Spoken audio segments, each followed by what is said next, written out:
Assalamualaikum warahmatullahi wabarakatuh. Waalaikumsalam warahmatullahi wabarakatuh. Alhamdulillah wa syukurillah wa ni'matillah wa la haula wa la quwata illa billahil aliyil azim.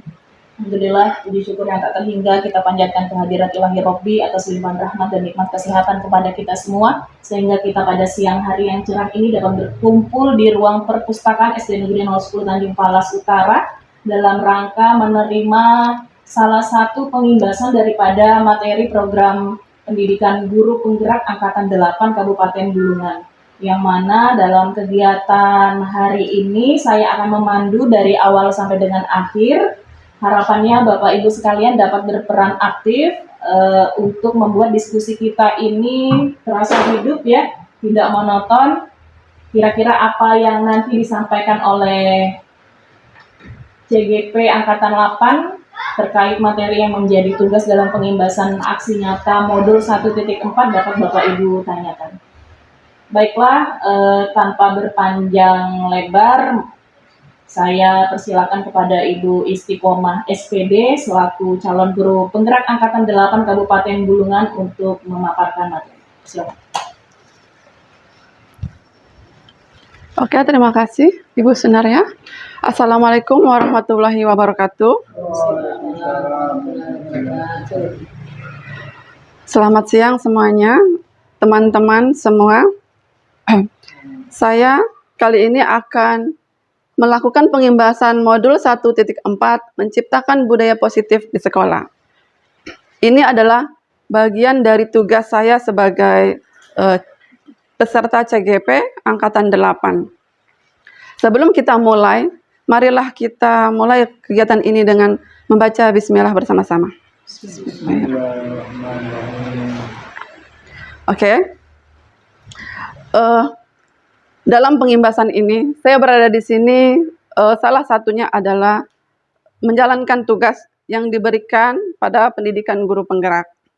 Jadi, saya pada saat penyampaian materi ini bukan karena saya lebih tahu atau lebih pintar dari teman-teman semua. Saya rasa teman-teman semua sudah banyak tahu tentang bagaimana budaya positif di sekolah. Sudah lebih berpengalaman daripada saya. Sehingga di sini saya berharap hanya berdiskusi. Saya menyampaikan materi apa yang saya dapatkan dari pendidikan guru penggerak selama modul 1, dari modul 1.1, 1.2, 1.3 sampai 1.4. Nah, setiap selesai modul maka saya akan menciptakan pengimbasan di sekolah di tempat saya bertugas, yaitu pengimbasan menciptakan budaya positif di sekolah. Tentu Ibu dan Bapak sudah pernah dengar apa itu budaya positif.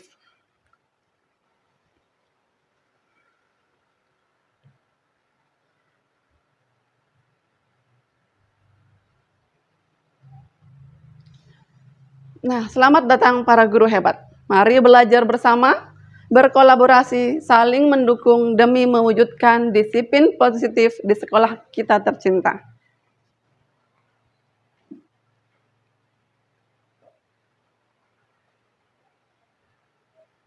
Konsep utama modul budaya positif yang akan saya jelaskan di sini yaitu yang pertama, perubahan paradigma belajar. Yang kedua, disiplin positif. Yang ketiga, kebutuhan dasar manusia. Yang keempat, motivasi perilaku manusia. Yang kelima, posisi kontrol restitusi. Yang keenam, keyakinan kelas. Dan yang ketujuh, segitiga restitusi. Dari keenam poin ini, kira-kira yang mana yang Bapak dan Ibu sudah tahu atau sudah mempelajari, bahkan sudah menerapkan di sekolah, di kelas terutama?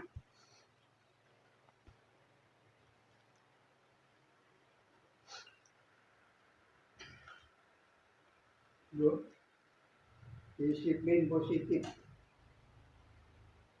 Disiplin positif ya. Kami lakukan di kelas. Salah satu contohnya sebelum anak-anak mulai belajar, kami biasakan untuk berdoa. Begitu juga setelah selesai belajar, belum pulang, anak-anak juga diharuskan berdoa. Itu salah satunya. Contoh yang lain masih banyak. Oke, terima kasih Pak Edi. Nah, untuk salah satu rekan kita di sekolah tentunya sudah sangat melaksanakan lah disiplin positif ya, karena beliau juga guru penggerak yang dulu juga sama seperti saya mempelajari modul yang ada di pendidikan guru penggerak.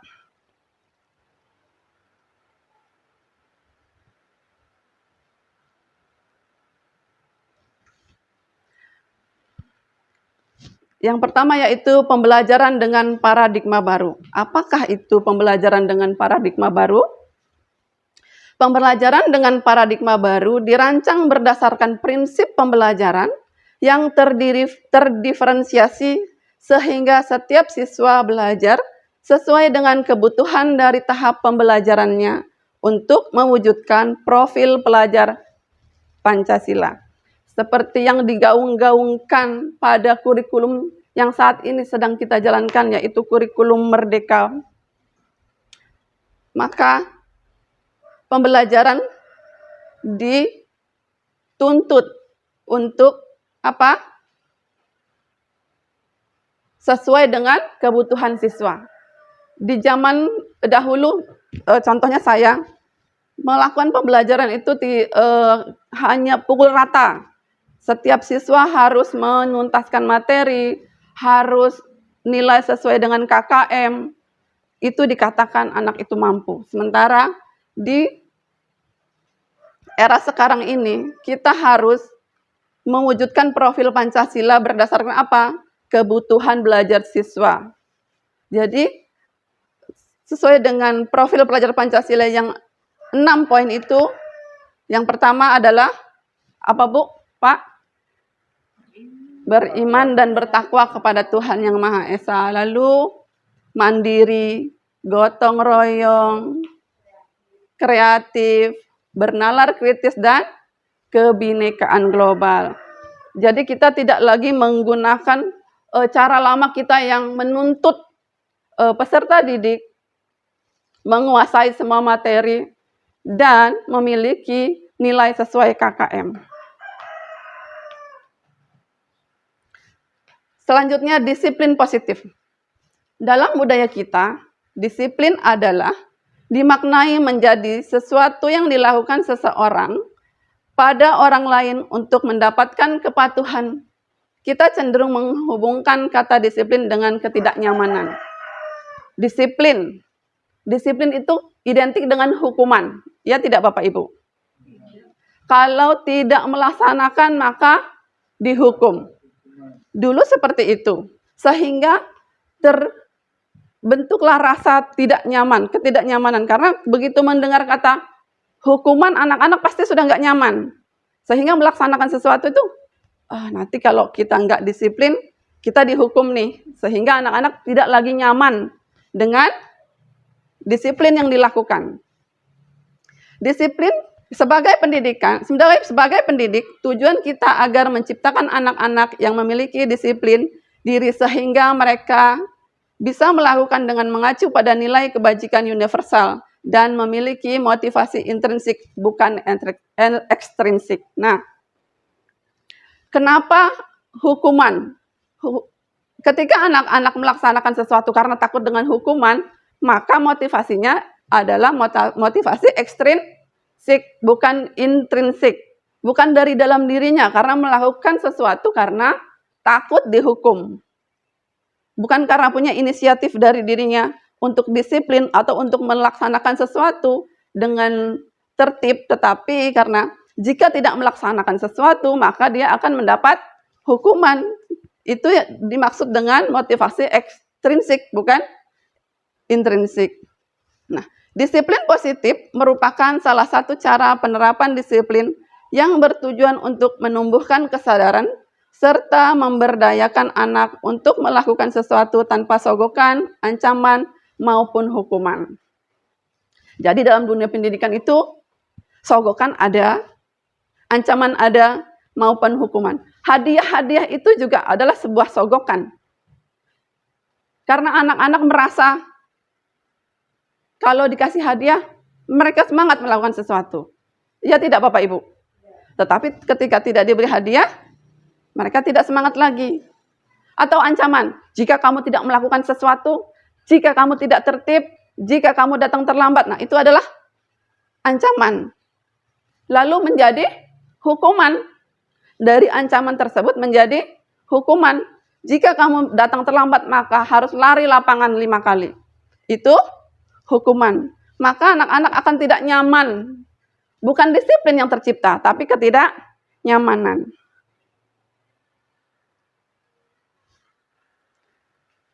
Dari kedisiplinan itu akan ada yang namanya kebutuhan dasar manusia.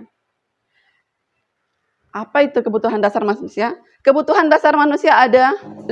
Yang pertama, bertahan hidup. Bertahan hidup itu berkaitan dengan sandang, papan, pangan, atau biologis. Yang kedua, kasih sayang dan rasa diterima. Anak-anak yang biasanya berulah, itu biasanya karena memang ada kasih sayang yang kurang, ada yang hilang dari dalam dirinya.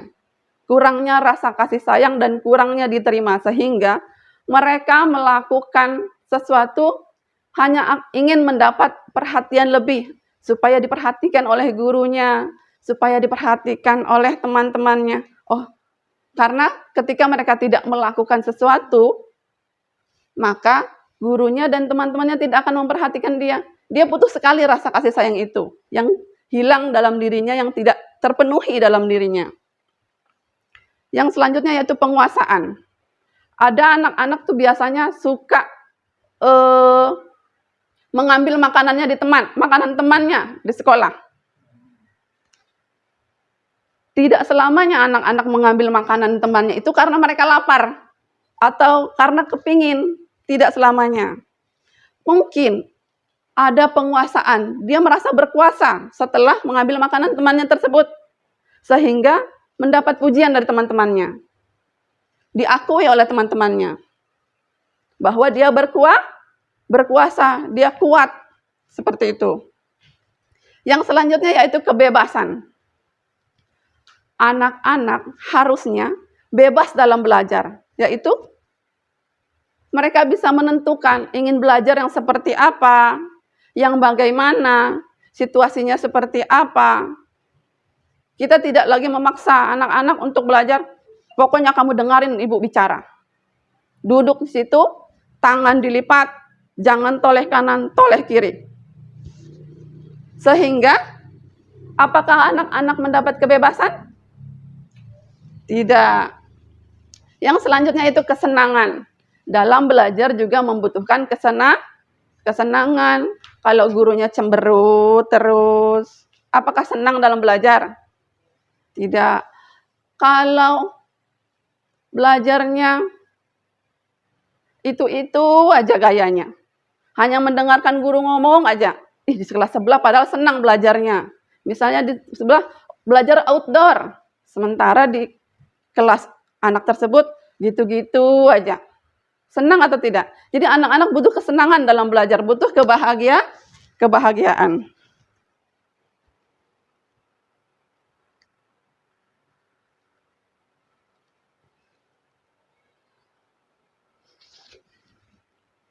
Yang selanjutnya yaitu motivasi perilaku manusia. Nah, motivasi perilaku manusia ini berhubungan dengan tadi apa? 5 kebutuhan dasar manusia. Motivasi merupakan dorongan yang timbul pada diri seseorang secara sadar atau tidak sadar untuk melakukan suatu tindakan dengan tujuan tertentu. Nah, kita kan untuk melakukan sesuatu itu ada 3 macam dorongan. Yang pertama, menghindari ketidaknyamanan dan hukuman. Seperti apakah menghindari ketidaknyamanan dan hukuman? Murid melakukan disiplin diri karena ia takut dihukum. Ini merupakan motivasi ekstrinsik seperti yang tadi saya sampaikan. Murid nggak punya inisiatif. Dia melakukan sesuatu karena takut dengan hukuman. Bukan karena motivasi yang ada dalam dirinya. Yang kedua yaitu mendapatkan imbalan untuk penghargaan dari orang lain. Jadi mereka melakukannya itu karena ingin mendapatkan penghargaan, ingin mendapatkan hadiah, atau misalnya dia Dia datang awal, sekolah supaya saya dipuji sama ibu guru. Pintarnya kamu datang awal. Jadi bukan karena dia datang awal bahwa ya namanya sekolah harus datang jam sekian, sudah ada di sekolah. Tidak, karena dia ingin mendapat penghargaan, pujian dari gurunya, pujian dari teman-temannya, atau ingin mendapatkan hadiah. Siapa yang datang awal nanti dapat hadiah.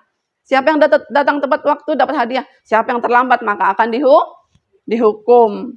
Nah, itu merupakan motivasi ekstrinsik juga, bukan yang datang dari dirinya, karena mengharapkan imbalan atau hadiah tersebut. Yang selanjutnya yaitu mengembangkan nilai-nilai kebajikan diri sendiri. Ini yang paling baik, yaitu murid melakukan disiplin diri karena sadar akan nilai kebajikan dirinya. Ini merupakan motivasi intrinsik, motivasi yang datang dari dalam diri, bukan dorongan dari luar, bukan karena hadiah, bukan karena hukuman, bukan karena pujian, tapi memang anak tersebut menyadari bahwa untuk disiplin itu hadir ada dalam dirinya, punya motivasi yang hadir dalam dirinya.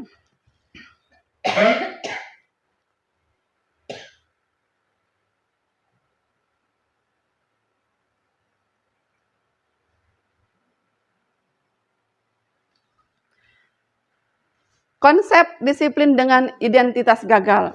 Nah, ada hukuman dan penghargaan. Hukuman menyakitkan. Yang namanya hukuman pasti menyakitkan. Apapun itu, walaupun hukumannya nggak berat. Misalnya cuma disuruh nulis, saya tidak akan terlambat kali, tapi 100 kali. Itu menyakitkan. Menyakitkan bagi anak. Karena untuk menulis, saya tidak akan terlambat lagi sampai 100 kali itu, juga capek kan? Dan nggak ada hubungannya dengan kesalahan yang dilakukan. Yang kedua, ketidaknyamanan. Pasti dalam hukuman tidak nyaman. Siapa yang nyaman dihukum? Seandainya Bapak Ibu jadi siswa, jika dihukum nyaman atau tidak? Tentu tidak kan? Tentu tidak, karena yang namanya dihukum tidak akan nyaman. Yang ketiga yaitu murid takut. Semua orang yang namanya dengar kata hukuman pasti takut. Bukan hanya murid, guru saja juga kalau mendengar hukuman pasti takut. Jadi menghadirkan ketakutan dalam diri anak. Yang keempat, memaksa. Sifatnya hukuman adalah memaksa. Mau tidak mau harus dilaksanakan, mau tidak mau harus dilakukan. Yang selanjutnya, murid menyembunyikan kesalahan. Nah, ini. Jika ada hukuman, murid jadi timbul rasa ingin berbohong. Karena kalau jujur nanti pasti dihukum. Kita nggak usah jujur aja lah. Akhirnya menyembunyikan kesalahan. Akhirnya timbul masalah baru. Apa tadi? Berbohong. Yang selanjutnya, murid menjadi rendah diri. Nah, ketika anak tersebut dihukum, tentu terlihat oleh teman-temannya. Si Anu dihukum. Si Anu tuh tadi lari di lapangan. Dan pasti akan ada komentar dari teman-temannya, bahkan ada yang mengolok. Sehingga murid tersebut akan merasa rendah diri. Ya, tidak percaya diri, Bu, betul. Karena hukuman tersebut membuat anak tersebut malu. Karena dilihat oleh teman-temannya. Yang selanjutnya yaitu penghargaan. Penghargaan ini menurut Bapak Ibu bagus atau tidak? Memberikan penghargaan kepada siswa, kepada murid. Tergantung. Penghargaan dalam bidang apa? Kira-kira kalau misalnya penghargaan dalam bidang keolahragaan ya bagus. Tapi kalau misalnya mungkin dalam bidang lain seperti nanti saya kasih aja kalau dapat peringkat kedua itu mungkin. Ya pada dulu yang bisa terbentuk sekarang enggak lagi. Ya, betul sekali. Penghargaan itu dilihat dari sisi mana. Ada baik, ada tidak baik. Kalau untuk perlombaan ya memang butuh penghargaan karena ada yang dicapai di situ. Ada yang dikejar di situ. Tetapi untuk proses pembelajaran, penghargaan itu tidak baik untuk dilakukan. Kenapa? Yang pertama tidak efektif. Karena apa? Hanya anak-anak tertentu yang mendapatkan penghargaan. Kalau kita memberikan penghargaan sama satu kelas, itu nggak apa-apa, karena semua mendapatkan. Tidak ada yang merasa rendah, tidak ada yang merasa tinggi, tidak ada yang merasa bangga, tidak ada yang merasa kecil, begitu kan? Tetapi kalau untuk perlombaan, ya itu diperbolehkan, karena ada memang yang dicapai, tujuannya itu untuk menang dan kalah, ya kan? Yang kedua, merusak hubungan atau sifat iri. Nah, kalau kita memuji anak kita di kelas kan, memuji anak kita di kelas, misalnya si A, pintarnya kamu, yang di sebelah ini sama usahanya dengan si A, si B sama usahanya, tetapi hasilnya beda. Kita tidak memuji, dia akan merasa rendah diri. Saya juga sudah usaha kok, sudah belajar dengan maksimal, tapi dia dipuji, saya enggak. Jadi dia merasa rendah diri, sehingga dia iri dengan temannya. Mematikan kreativitas. Nah, tadi seperti yang tadi. Setiap anak itu memiliki memang kemampuan yang berbeda-beda. Tuhan memang menciptakan anak yang berbeda-beda. Ada yang IQ-nya tinggi, ada yang rendah, ada yang dominan di eksak, ada yang dominan di olahraga, ada yang dominan di seni. Nah, ketika kita memukul rata anak-anak, sehingga anak-anak yang lain, contohnya kita nih dominannya di pelajaran saja. Di pelajaran. Yang nggak pintar di pelajaran, nggak pernah kita puji-puji, nggak pernah kita hargai. Sehingga kreativitas anak tersebut termatikan atau terbunuh karena merasa tidak dihargai. Yang selanjutnya itu menghukum dengan sistem ranking. Nah, tadi yang seperti disebutkan Bu Hajra. Untuk ranking di kurikulum Merdeka ini memang tidak diadakan. Karena apa? Nah, anak memang memiliki kemampuan yang berbeda-beda, memiliki latar belakang yang berbeda, memiliki hobi dan kesukaan yang berbeda, memiliki motivasi yang berbeda. Anak, misalnya ada tangga. Anak A, memang kemampuan awalnya dia dari tangga nomor 1. Sementara anak B, kemampuannya dimulai dari tangga nomor 2. Walaupun mereka memiliki usaha yang sama, usaha belajar yang sama, tetapi hasilnya belum tentu sama, walaupun usahanya yang si A ini lebih keras dari si B. Sama seperti misalnya kita mau ke Tanjung Selor nih. Pak Joko misalnya menggunakan mobil yang cc berapa, saya menggunakan mobil yang cc-nya lebih rendah dari Pak Joko. Kita start di garis yang sama, yaitu dari SP5. Tetapi sampai di Tanjungnya berbeda. Karena memang anak itu berbeda. Jadi memberikan ranking kepada anak itu akan membuat anak yang sama-sama memiliki usaha yang keras dalam belajar, tetapi dia tidak bisa menyamai anak yang IQ-nya tinggi tadi, sehingga mereka akan putus asa, ngapain saya belajar?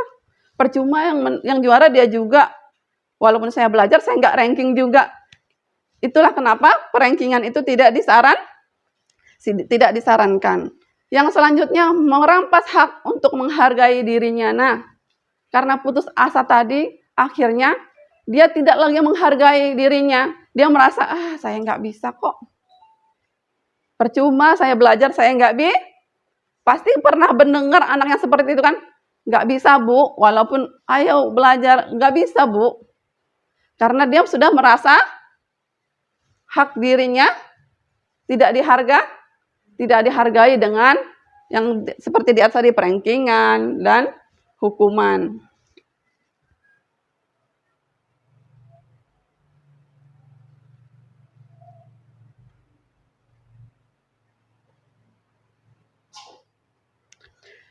Konsep disiplin dengan identitas sukses. Nah, kalau tadi ada hukuman dan penghargaan, yang selanjutnya yaitu konsekuensi.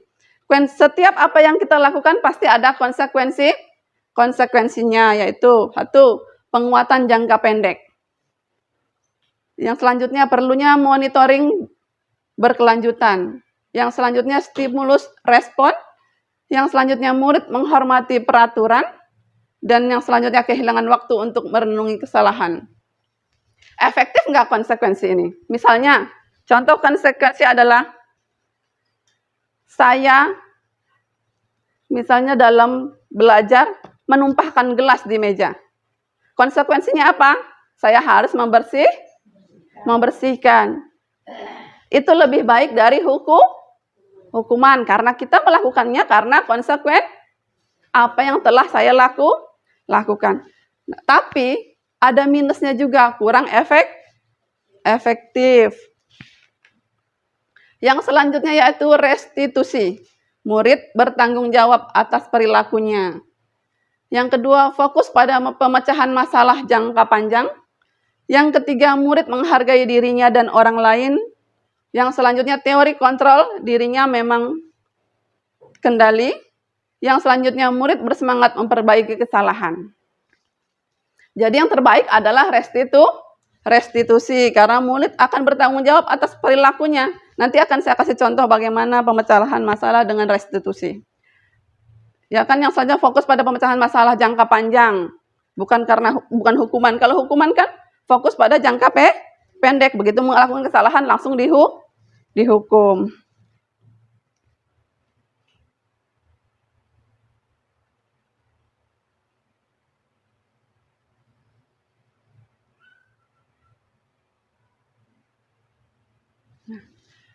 Konsep disiplin pendekatan restitusi, yaitu sebuah cara menanamkan disiplin positif pada murid. Pengertian restitusi. Restitusi adalah proses menciptakan kondisi bagi murid untuk memperbaiki kesalahan mereka, sehingga mereka bisa kembali pada kelompok mereka dengan karakter yang lebih kuat. Itu menurut Gosen 2004. Jadi, pada restitusi ini, anak memperbaiki kesalahan mereka, sehingga mereka dapat kembali ke kelompoknya. Mereka memperbaiki kesalahannya bukan karena dihukum, bukan karena dipaksa, tapi karena memang mencari solusi, menciptakan kondisi bagaimana dia bisa memperbaiki masalahnya. Ciri-ciri restitusi, bukan menebus kesalahan, namun belajar dari kesalahan, yaitu memperbaiki hubungan. Tawaran bukan paksaan. Menuntun untuk melihat ke dalam diri, mencari kebutuhan dasar yang mendasari tindakannya, menguatkan dan fokus pada solusi. Jadi di ciri-ciri restitusinya yaitu bukan menebus kesalahan dengan hukuman. Kalau hukuman kan kamu membuat kesalahan maka ditebus dengan hukuman. Disuruh lari kah, disuruh menulis kah, disuruh berdiri angkat kaki satu kah.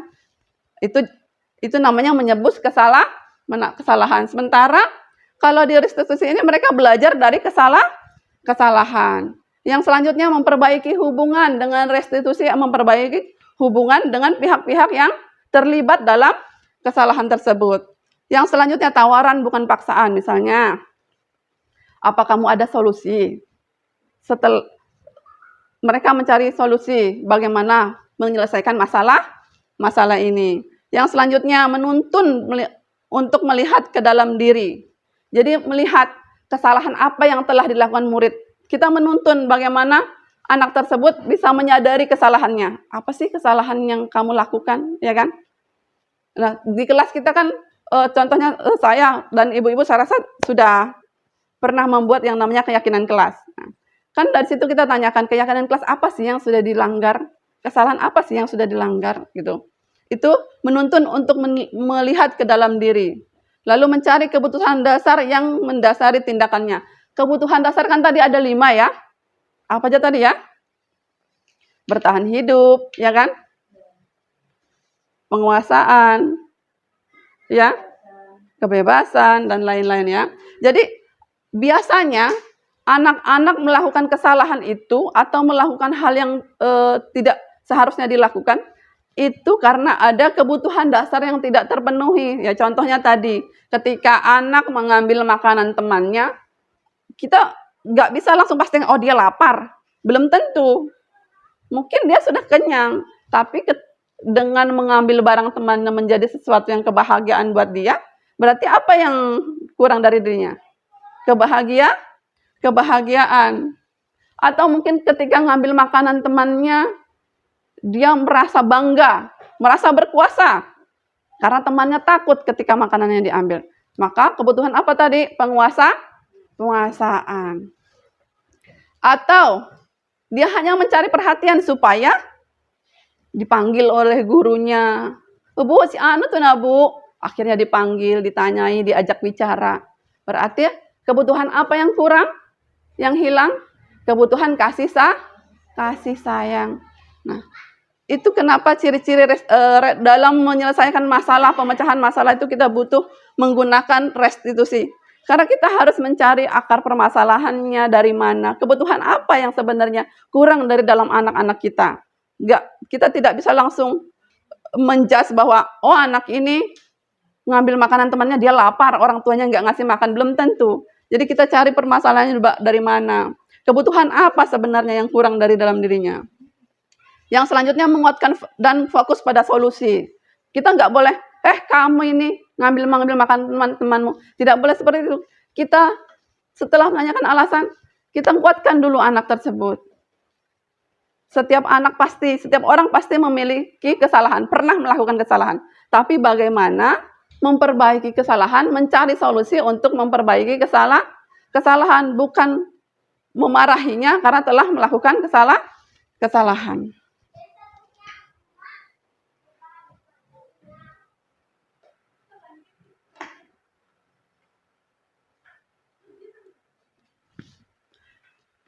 Perbedaan, contoh kasus siswa sering tidak mengerjakan PR. Nah, ini contoh hukuman, konsekuensi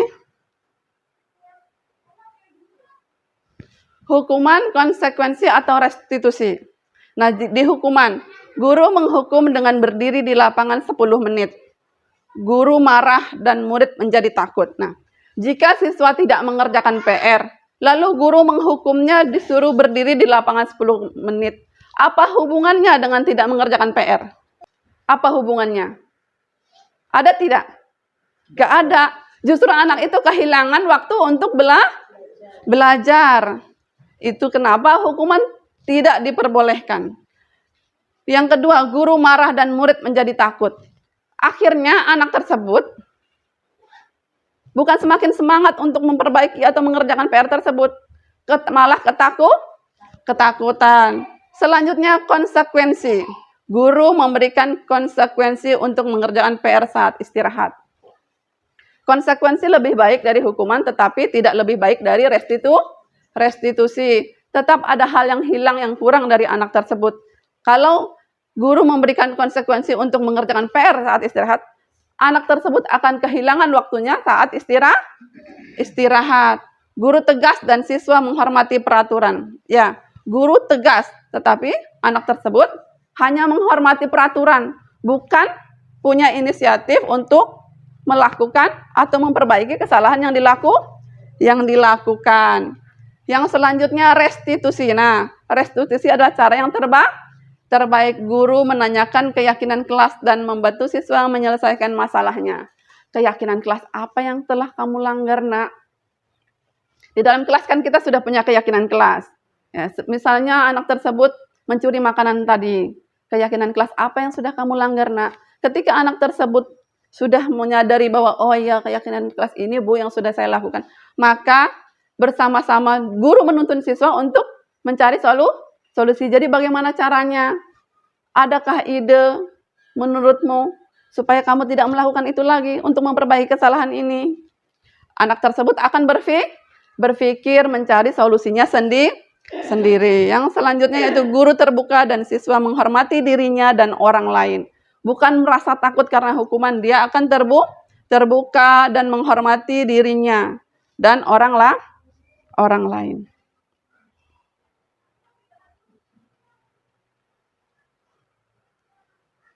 Lima, posisi kontrol restitusi. Jadi ada penghukum, pembuat rasa bersalah, teman, pemantau, manajer. Penghukum sudah jelas. Setiap anak melakukan kesalahan dihukum. Kamu tidak menggunakan atribut yang lengkap. Saat upacara berdiri kamu di lapangan sampai selesai. Itu tidak apa? Tidak malah membangun motivasi anak tersebut, justru malah membuat anak merasa malu, merasa rendah diri karena Malu dilihat teman-teman atas hukuman tersebut. Pembuat rasa bersalah. Kamu ini lagi-lagi buat kesalahan, lagi-lagi terlambat. Itu namanya pembuat rasa bersalah. Yang selanjutnya teman. Terlalu dekat dengan murid, menganggapnya teman juga tidak baik, sehingga tidak ada batasan antara guru dengan murid. Dan murid kurang menghormati guru. Pemantau. Pemantau ini mirip-mirip dengan penghukum ya. Memantau ketika murid membuat kesalahan dan merencanakan hukuman yang akan dilakukan. Jadi tidak efektif. Yang paling baik adalah manajer.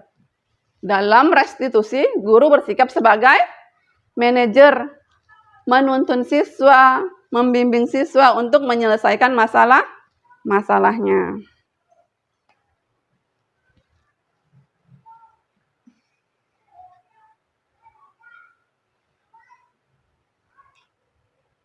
Contoh kasus, siswa tidak memakai atribut lengkap saat upacara bendera. Guru si penghukum nih, patuhi aturan sekolah lalu berdiri di depan barisan. Itu guru penghukum. Alhamdulillah kita nggak pernah kan menghukum anak kan? Enggak, guru SD 10 hebat-hebat nggak pernah menghukum anak. Yang kedua, pembuat rasa bersalah. Berapa kali ibu guru harus memberitahu kamu? Ibu guru kecewa sama kamu. Ketika guru mengatakan ibu guru kecewa sama kamu, anak tersebut hatinya akan apa? Sedih. Dia akan selalu merasa bersalah. Yang ketiga yaitu guru sebagai teman. Ayolah yang tertib, buat bu guru bangga. Kali ini tidak apa-apa kamu salah. Akhirnya anak tersebut tidak akan menghargai guru dan juga menghargai dirinya sendiri. Nggak apa-apa kok bikin salah. Nggak marah kok guru. Akhirnya tidak termotivasi untuk memperbaiki diri. Yang selanjutnya pemantau. Kamu sudah melanggar, apa peraturan dan konsekuensinya? Kembali lagi ada hukuman. Karena ada konsekuensi yang harus dilakukan. Yang terakhir adalah manajer. Apakah kamu tahu kesalahanmu? Kita bangun anak tersebut untuk menyadari kesalahannya. Lalu kira-kira bagaimana kamu akan memperbaiki kesalahan ini? Mencari solusi, menuntun anak untuk mencari solusi. Setelah menyadari kesalahannya, mencari solusi untuk memperbaiki kesalahan.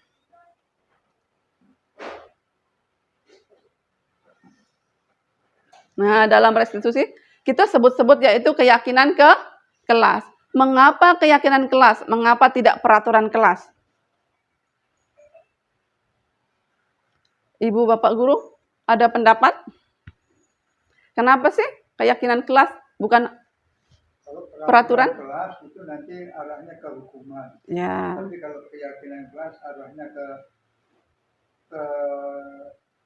keyakinan diri sendiri, kesadaran akan dirinya sendiri. Iya, terima kasih. Hebat Pak Edi. Betul. Ya, kalau keyakinan peraturan kelas itu kan, peraturan kan identik dengan hukuman. Kalau tidak tidak melaksanakan peraturan, maka akan ada hukuman. Sementara keyakinan kelas itu keyakinan yang disepakati bersama. Kita yakini bahwa hal yang ini salah, hal yang ini benar. Yang hal ini boleh dilakukan, yang ini tidak boleh dilakukan. Mengapa kita memiliki peraturan tentang penggunaan helm pada saat mengendarai kendaraan roda 2 atau motor? Kenapa kita harus pakai helm? Untuk menjaga keselamatan. Nah, untuk menjaga keselamatan berarti itu kan sebuah keyakinan kan? Yakin kalau kita pakai helm, kita akan selamat. Kalau jatuh, kepala kita akan terlindungi oleh helm itu. Tapi bukan pakai helm karena takut ditilang polisi. Pakai helm karena takut dimarahi polisi. Jadi, kita meyakini bahwa memakai helm itu untuk keselamatan. Contoh kedua, Mengapa kita memiliki peraturan tentang penggunaan masker dan mencuci tangan setiap saat? Apa kira-kira? Untuk agar terhindar dari virus, bakteri yang membahayakan. Nah, kita meyakini bahwa dengan memakai masker dan mencuci tangan kita akan terhindar dari virus dan kuman, yaitu untuk menjaga kesehatan. Sama seperti helm untuk menjaga keselamatan, masker dan cuci tangan untuk menjaga kesehatan. Itu adalah sebuah keyakinan, bukan peraturan.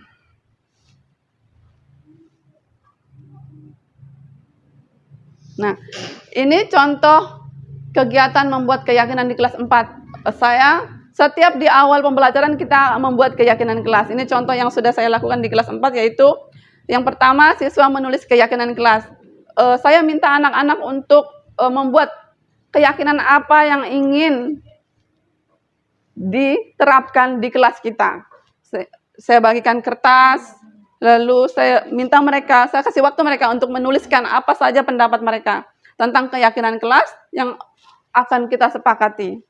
Lalu saya minta mereka menempelkan di papan tulis. Selanjutnya yaitu berdiskusi membuat keyakinan kelas.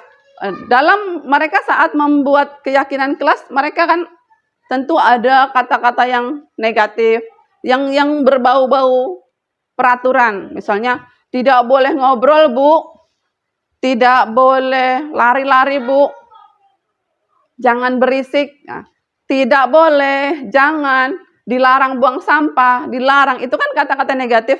Nah, di keyakinan kelas tidak boleh menggunakan kata-kata negatif, sehingga saya berdiskusi dengan anak-anak untuk merubah kata-kata yang negatif tadi ke arah yang positif. Yang selanjutnya keyakinan kelas yang telah disepakati bersama. Nah, keyakinan kelas yang sudah disepakati bersama saya tulis di sebelahnya, lalu nanti diketik dan di print dan akan kami lakukan ditempel di dinding bersama anak-anak.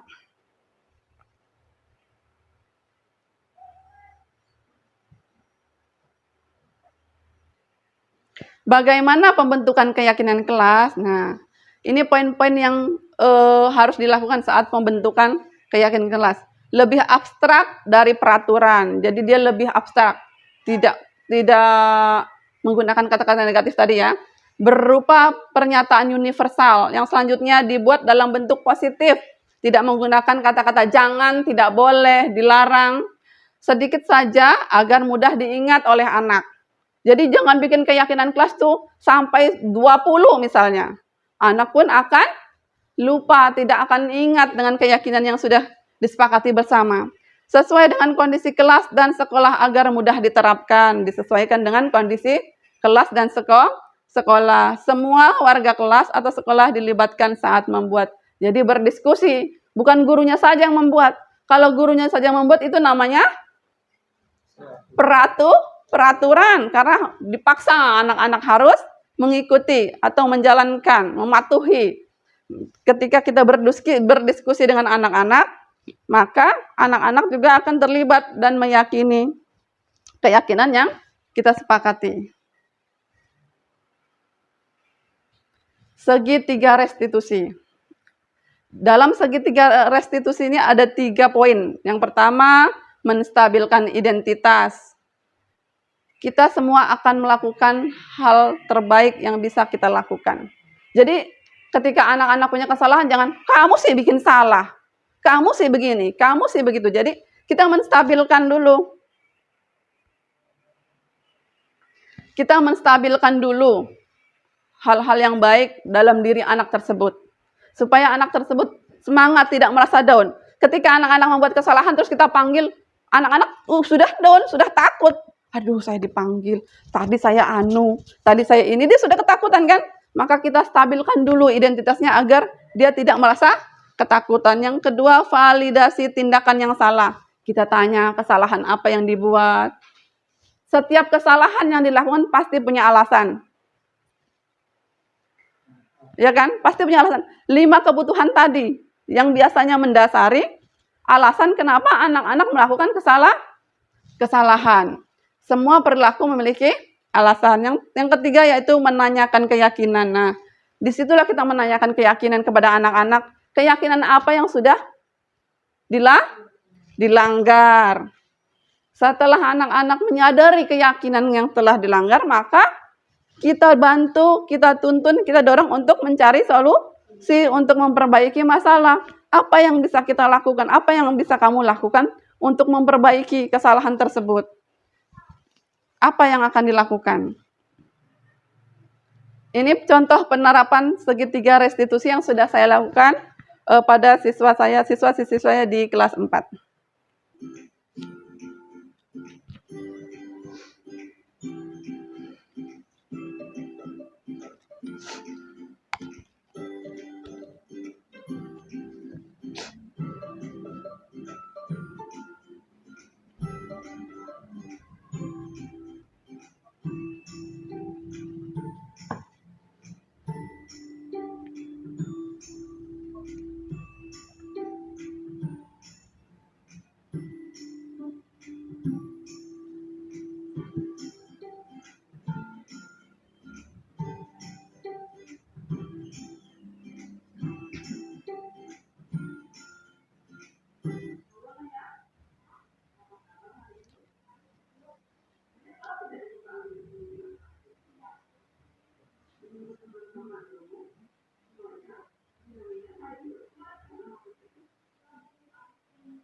Assalamualaikum warahmatullahi wabarakatuh. Saya Ana dan ini adik saya Adi dari kelas 4 SD Negeri 010 dan Kuala Utara.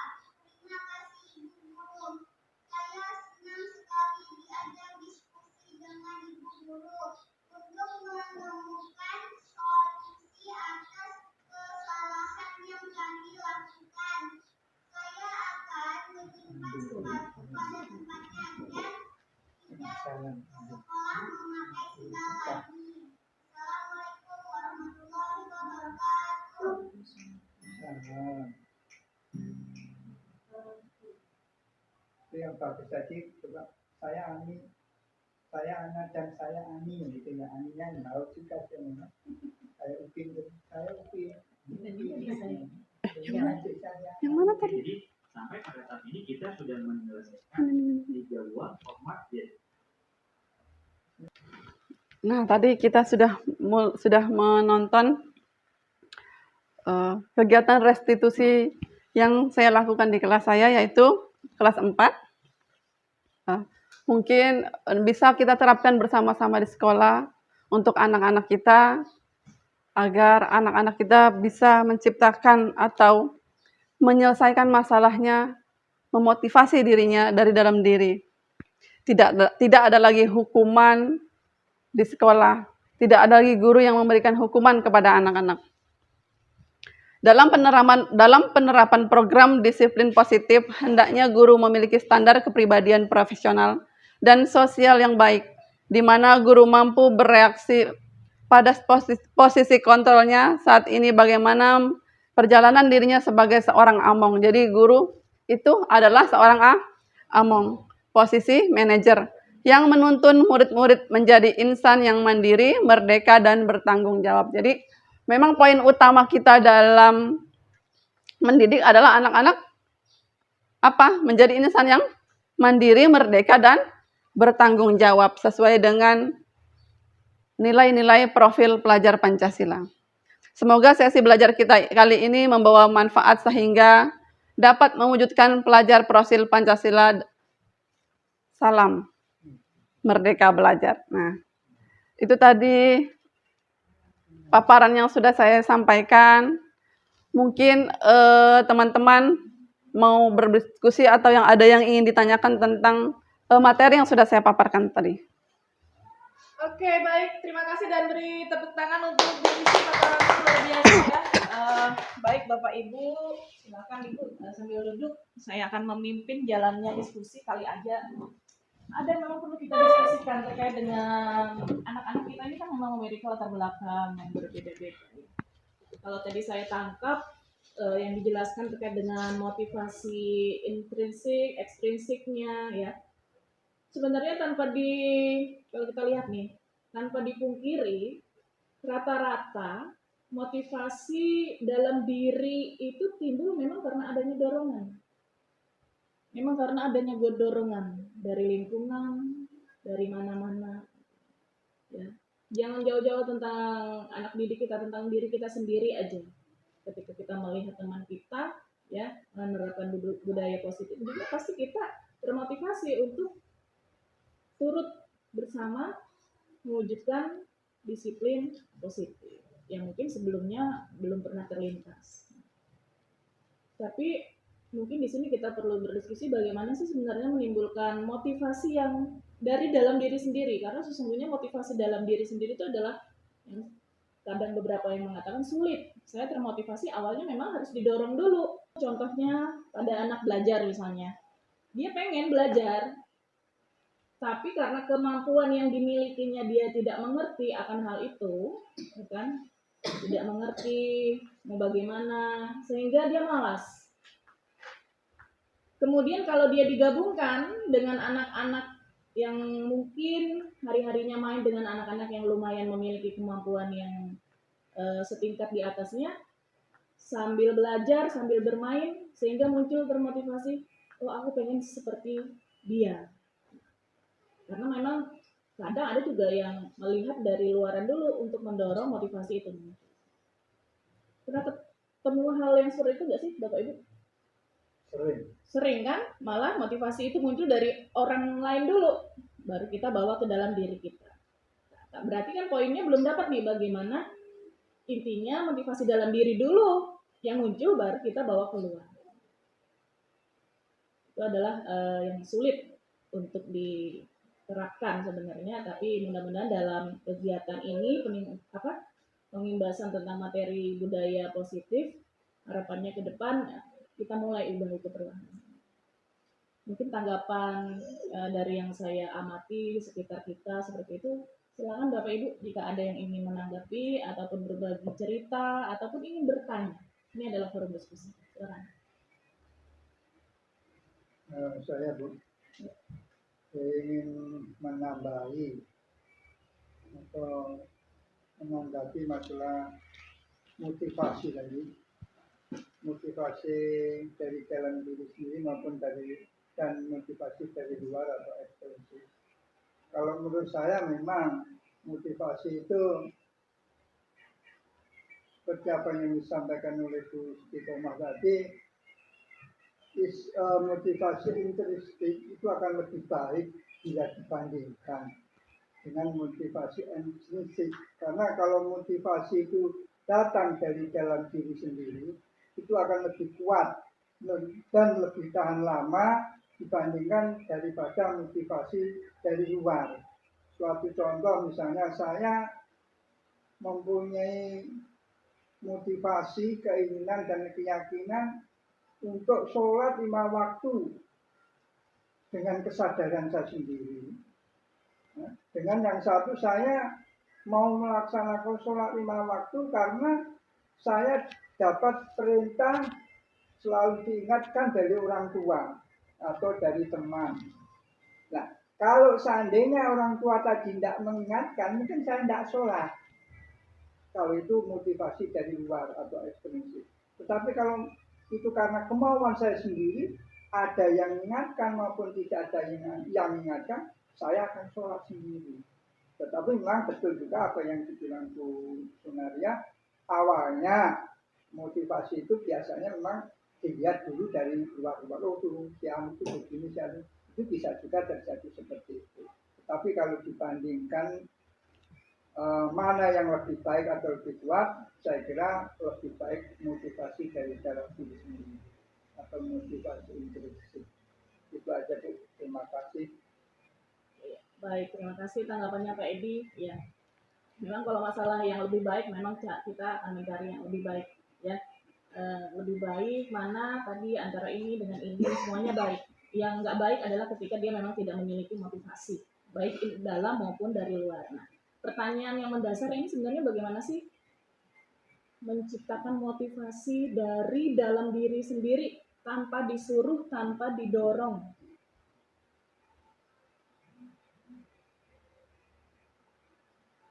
Mungkin saya bertanya kepada CGP, bagaimana sih meningkatkan atau memunculkan motivasi dalam diri sendiri tanpa adanya yang mendorong, tanpa adanya melihat dari luar. Ya, terima kasih. Memang memunculkan motivasi itu sulit ya, apalagi bagi anak-anak. Kita sendiri yang sudah dewasa saja butuh dorongan, kadang-kadang butuh didorong-dorong, bahkan dipaksa-paksa, baru termotivasi. Nah, itu dari hal itu kita belajar untuk membudayakan motivasi intrinsik kepada anak-anak kita dengan kita mencontohkan terlebih dahulu. Contohnya misalnya ketika melihat sampah, untuk agar anak-anak termotivasi memungut sampah dengan kesadaran dirinya sendiri, mungkin kita contohkan dulu. Kalau melihat gurunya saja melihat sampah melengos atau nggak peduli, anak-anak bagaimana mau termotivasi? Melihat gurunya saja cuek bebek melihat sampah. Sehingga gurunya saja tidak memotivasi, secara tidak langsung gurunya tidak memotivasi anak untuk sadar atau termotivasi dalam dirinya memungut sampah atau menjaga kebersihan di sekolah. Jadi memang seperti yang sudah disampaikan Ibu Sunaria tadi, butuh contoh-contoh, butuh dorongan. Yang awalnya kita melihat dulu, oh iya, ibu guru pungut sampah setiap melihat sampah, ibu atau bapak guru membuang sampah pada tempatnya, atau bapak ibu guru datang tepat waktu, pulang juga tepat waktu. Sehingga anak-anak juga termotivasi untuk melakukan hal yang sama. Kita dulu yang mencontohkan, kita sebagai among untuk anak-anak kita, mencontohkan bahwa hal-hal baik sehingga anak-anak termotivasi untuk melakukan hal-hal baik juga. Ya itu dari saya. Terima kasih. Jadi dari intisari yang dipaparkan, ya tanggapan dari CGP ini adalah perlunya role model dari Bapak Ibu guru sendiri. Ya, pemodelan itu penting. Jangan kita menyuruh A sementara kita tidak mengerjakan B. Minta uang 2.000. Kira-kira dari Bapak Ibu yang lain ada tanggapan atau diskusi? Atau ada masalah yang memang perlu kita diskusikan dalam kaitannya dengan budaya positif di lingkungan kelasnya masing-masing?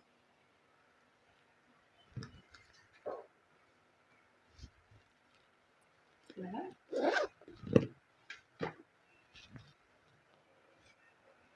Itu menurut saya salah satunya cara atau metode yaitu menumbuhkan rasa keinginan sesuatu kepada anak.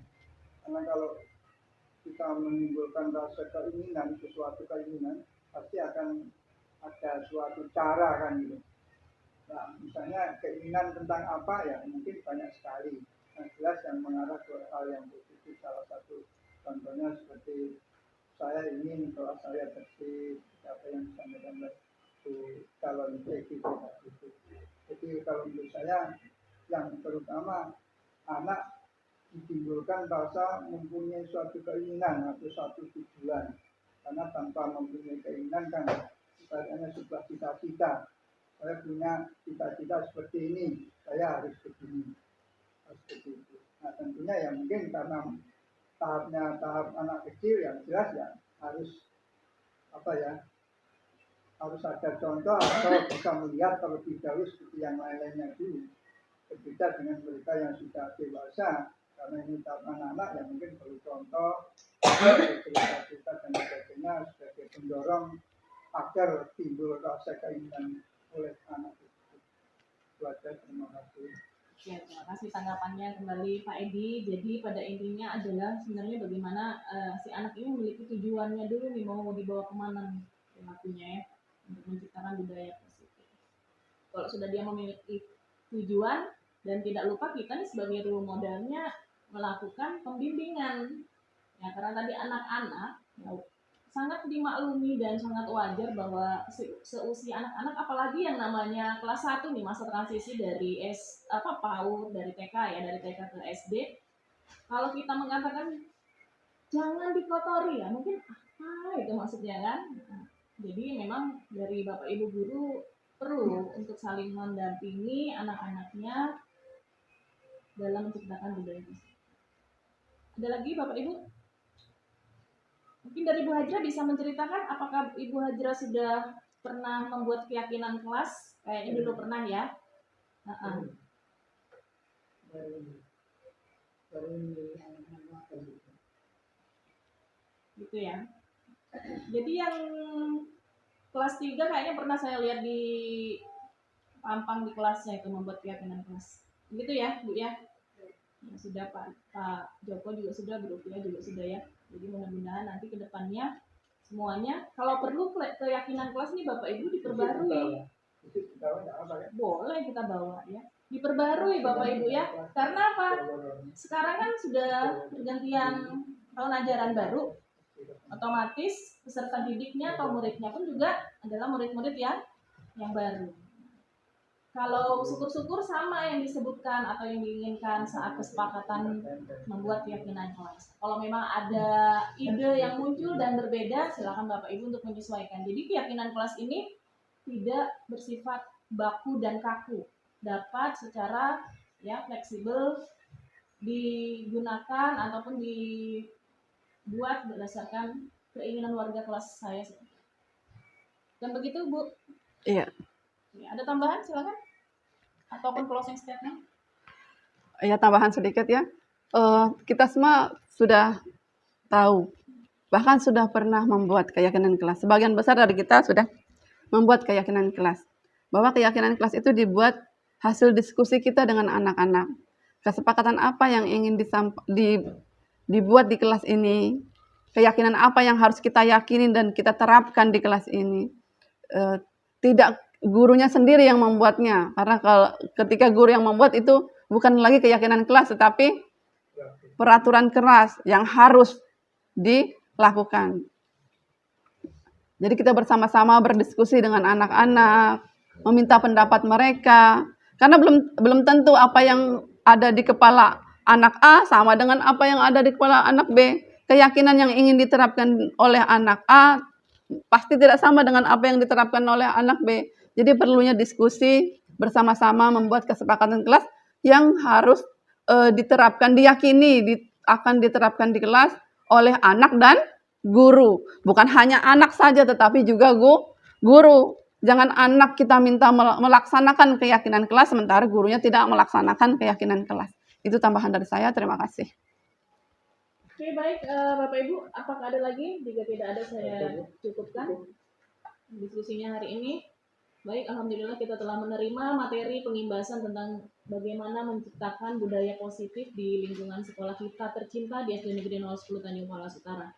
Ucapan terima kasih saya ucapkan kepada Bapak Ibu sekalian yang telah meluangkan waktunya untuk mengikuti kegiatan ini, dan terima kasih kepada juga CGP yang bertugas pada hari ini untuk mengimbaskan materi. Mudah-mudahan kita semua di sini memberikan hal yang terbaik ya untuk pelayanan pembimbingan kepada peserta didik kita, dan mudah-mudahan untuk itu semua kita berdoa agar kita semuanya diberikan kesehatan oleh Allah SWT dan kelancaran dalam menjalankan tugas dan tanggung jawab kita sebagai tenaga pendidik di SD Negeri 010 Tanjung Palas Utara.